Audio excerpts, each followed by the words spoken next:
All ready for their biggest day of the year, Valentine's Day, all about getting the perfect flowers. That's right. Ryan Catene joins us again from the Flower Pot in North Knoxville to show us what goes into making that perfect bouquet.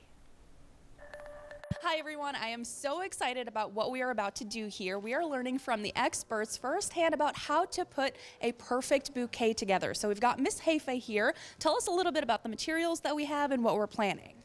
Well, we're gonna try to do hand-tie bouquet. It's roses. It's for Valentine, and you don't have to do red always. So I choose to do the pink, red, and light pink. Well, first thing we just like collect bunch of stuff. Like that will be my center. Okay. So the greenery is always in the center? Doesn't have to. Just you do whatever you want to do in the center first. Okay. Then I will start, let's do another one here. Then I start to do I will do them like spiral, like this. Oh. So they sort of go around. Go around and yeah, it's like when I finish, it's kind of stand on the table. Okay. So